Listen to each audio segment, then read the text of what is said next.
Mesdames, Messieurs, bonsoir et bienvenue sur Diana TV, la chaîne de la diaspora, ligne directe du Bénin à Cotonou, où nous sommes allés à la rencontre des étudiants congolais qui sont en situation de détresse académique puisqu'ils ont été expulsés de leur université parce que l'État congolais doit plus de 100 millions d'arriérés de frais de scolarité. Alors, on ne vous donnera pas l'identité de ces jeunes pour garantir leur sécurité et un anonymat. Tout simplement, messieurs, vous êtes actuellement au Bénin en tant qu'étudiant. Est-ce que vous pouvez nous donner l'état de votre situation académique aujourd'hui par rapport à cette université où vous étiez inscrit en tant que boursier de l'État congolais? Eh bien oui, merci. Nous avons, après l'obtention de notre bac, nous avons obtenu une bourse à la faveur de l'État au Bénin, précisément à l'Université africaine du développement coopératif.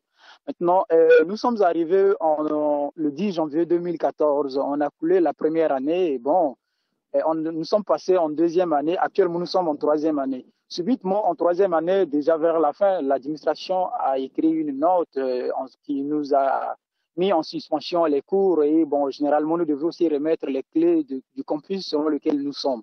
Donc, la note disait que l'État doit une somme, le montant m'échappe à l'esprit, mais l'État doit les 2 ans, les 2 ans depuis que nous sommes arrivés. Donc, en fait, c'est la première année qui a été payée, la deuxième année et la troisième année que nous sommes, l'État n'a pas encore payé. Et voilà, jusqu'alors, nous sommes que comme ça sur le campus, on ne fait même pas cours.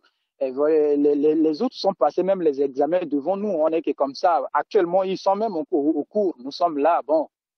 C'est vraiment un peu, d'une manière bref, c'est ce qui se passe, quoi. Sur le campus, nous sommes au nombre de 47. 44 étudiants congolais, 44, de différents niveaux. En première année, il n'y a qu'un seul. En deuxième année, ils sont 17. En troisième année, nous sommes 27. Vous avez publié il y a quelque temps des images de votre manifestation devant le consulat du Congo à Cotonou, puisque vous étiez expulsé aussi du campus. Qu'en est-il aujourd'hui? Oui, nous avons été sortis du campus, mais les autorités eux-mêmes de l'université, ils ont constaté que nous sommes dans une ville étrangère. Nous n'avions pas de parents. Ils ont eu aussi pitié de nous. Et jusqu'à ce qu'ils ont compris, bon, ils nous ont laissé encore les chambres, quoi. Sinon, généralement, ils devraient nous chasser, mais ce sont quand même des responsables. Ils ont aussi des enfants comme nous. Ils se sont dit, bon, voilà, c'est des enfants, on ne peut pas les mettre dans les rues. Ils ont quand même les filles entre eux. Ils reverront, peut-être, ils vont faire de n'importe quoi. Et c'est dans cette optique qu'ils ont eu pitié de nous. Voilà, jusqu'alors, nous sommes vraiment toujours sur le campus. Mais en ce qui concerne l'argent, le temps n'a pas encore payé.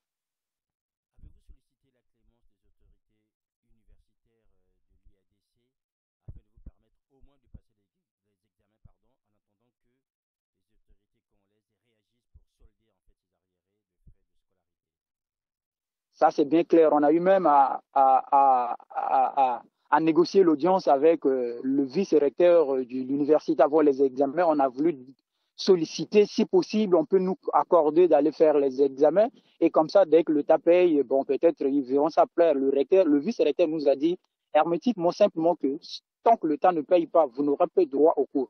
Et lorsque l'État va payer, vous aurez droit à vos droits. Donc, vous aurez vraiment vos droits et bon, on va faire des rattrapages jusqu'à ce que vous aurez fait des examens. Donc, jusqu'à présent, l'État n'a pas encore payé.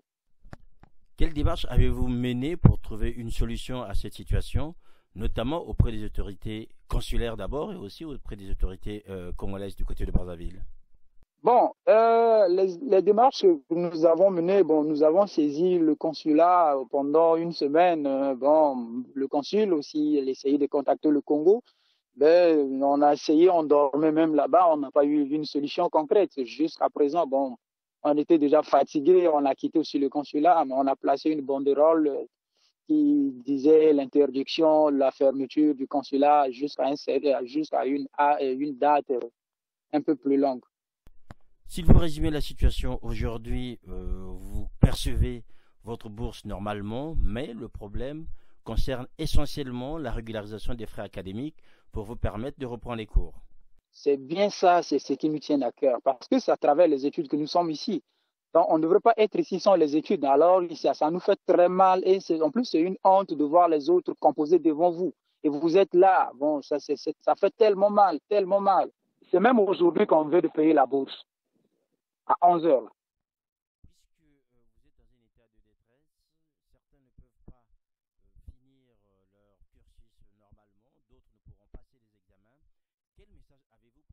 congolaises aujourd'hui? Eh ben oui, bon, le message que nous adressons à les autorités congolaises, c'est que nous, de notre côté, nous ne devrons pas être ici sans leur volonté. Donc, c'est à travers leur volonté qu'aujourd'hui nous nous retrouvons ici. Ils n'ont qu'à vraiment faire le mieux possible de trouver la solution pour nos problèmes. Sinon, vraiment, ça nous fait très mal. Donc, nous leur demandons vraiment avec beaucoup de respect de faire le mieux possible, de résoudre ce problème afin que nous reprenions nos cours. Donc, c'est ça le message que nous avons vraiment à leur côté. Voilà. Merci et bon courage à vous. Oh, merci, je vous remercie infiniment, monsieur le journaliste.